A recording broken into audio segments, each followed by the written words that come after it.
দেখেন, এই যুদ্ধের মধ্যেও ইরান যেখানে আক্রান্ত, সেখানে ইরানের সামরিক বাহিনী, ইরানের সরকার কি পরিমাণ যুদ্ধের যে মানবিক নীতি সেটা অনুসরণ করছে। ইরানের হরমুজ প্রণালী হামলা করতে এসে একটা যুদ্ধ বিমান তারা ভূপাতিত করে। সেখানে দুজন পাইলট, তাদের একজনকে আমেরিকার যুদ্ধ বিমান আবার উদ্ধার করছে, কিন্তু একজনকে এখনো খোঁজ পাওয়া যায়নি।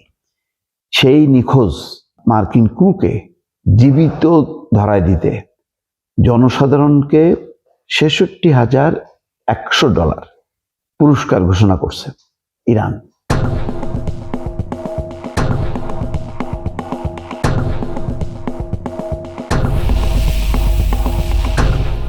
কিন্তু বলছে যে কোনোভাবেই যদি সেই মার্কিন ক্রুকে কেউ জীবিত ধরতে পারে বা ধরা দেয় সরকারের কাছে, তাকে পুরস্কার দেবে সত্য, কিন্তু হুঁশিয়ারি দিয়ে বলছে যে তার সাথে কোনোভাবেই খারাপ ব্যবহার করা যাবে না, তাকে লাঞ্ছিত করা যাবে না, অপদস্থ করা যাবে না, এবং পুরস্কার পাওয়ার শর্ত হিসাবে এটা বলা হচ্ছে যে এটা নিশ্চিত করতে হবে যে তার সাথে মিসবিহেভ করা হয়নি। খেয়াল করছেন, ইতিমধ্যে যেই দুর্গম পাহাড়ি অঞ্চলে ধারণা করা হচ্ছে বিধ্বস্ত হয়েছে, সেটার জন্য ইরানি জনগণ গাড়ি টাড়ি নিয়ে রওনা হয়েছে, তাকে খুঁজতেছে। কিন্তু খুঁজে তাকে যে মারপিট করা, লাঞ্ছিত করা, দুর্ব্যবহার করা, সেটা করা যাবে না।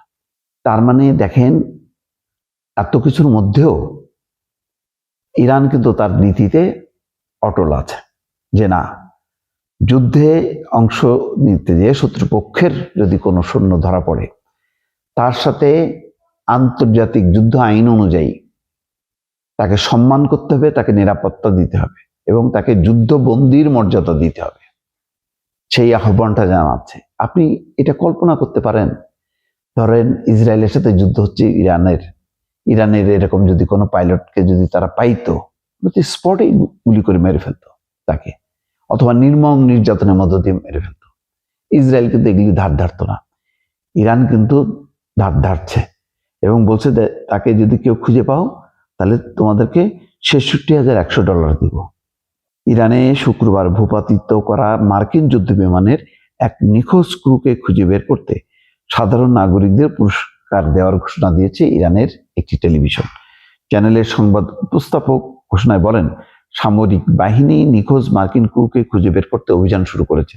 কোহগিলুয়েহ ও বোয়ের আহমেদ প্রদেশের নাগরিকরা, আপনারা যদি শত্রুপক্ষের পাইলট বা ক্রুদের জীবিত ধরে পুলিশ বা সেনাবাহিনীর হাতে তুলে দেন, আপনাদের মূল্যবান পুরস্কার দেওয়া হবে। কোহগিলুহে এবং বোয়ের আহমেদ প্রদেশটি মূলত একটি দুর্গম পাহাড়ি অঞ্চল, যা প্রায় 15,500 বর্গ কিলোমিটার জুড়ে বিস্তৃত। বিশাল এলাকা, দেখছেন কত বড় দেশ। ইরানি কর্তৃপক্ষ পার্শ্ববর্তী চাহারমহল এবং বখতিয়ারি প্রদেশেও সাধারণ মানুষকেও তল্লাশি চালানোর অনুরোধ জানিয়েছে। এছাড়া টেলিভিশন স্ক্রিনে এক বার্তায় সন্দেহভাজন কাউকে দেখা মাত্র গুলি করার আহ্বান জানানো হয়। পুরস্কার ঘোষণার পর স্থানীয় অনেক নাগরিক নিজেদের ব্যক্তিগত গাড়ি নিয়ে দুর্ঘটনাস্থলের দিকে রওনা হয়েছে। তবে ইরানের সশস্ত্র বাহিনী সাধারণ মানুষকে সতর্ক করেছে কেউ যেন ওই পাইলটের সাথে কোনো ধরনের দুর্ব্যবহার না করে। ইরানের রাষ্ট্রীয় সংবাদ মাধ্যমও এক বার্তায় বলেছে যে দক্ষিণ পশ্চিম ইরানের অনেক মানুষ পাইলটকে ধরার জন্য দুর্ঘটনাস্থলের দিকে রওনা হয়েছেন, তবে তাদের নিশ্চিত করতে হবে যেন ওই পাইলট কোনোভাবেই লাঞ্ছিত না হন। অন্যদিকে আন্তর্জাতিক গণমাধ্যমগুলো বলছে যে কোহগিলুহে এবং বোয়ের আহমেদ প্রদেশের গভর্নর ওই অপরাধী মার্কিন পাইলটকে ধরিয়ে দেওয়ার জন্য 10 বিলিয়ন তুমান বা 50,000 পাউন্ড ব্র্যাকেটে $৬৬,১০০, যা প্রায় 81 লাখ টাকা পুরস্কার প্রতিশ্রুতি দিয়েছে। এটা এমন এক সময় হলো যে যখন ইরান এবং যুক্তরাষ্ট্রের মধ্যে যুদ্ধবিরতির আলোচনা স্থবির হয়ে পড়েছে এবং মার্কিন প্রেসিডেন্ট ট্রাম্পের কড়া হুঁশিয়ারি সত্ত্বেও ইরান আলোচনায় বসতে অস্বীকৃতি জানিয়েছে। কিন্তু আলোচনা হোক বা না হোক, যুদ্ধবন্দীর মর্যাদা দিতে হবে, যুদ্ধে কেউ আটক হলে তার সাথে খারাপ ব্যবহার করা যাবে না, লাঞ্ছিত করা যাবে না, গায়ে হাত দেওয়া যাবে না। এটা হলো পরিষ্কার বার্তা। ইরান সেই নীতি অনুসরণ করছে দর্শক।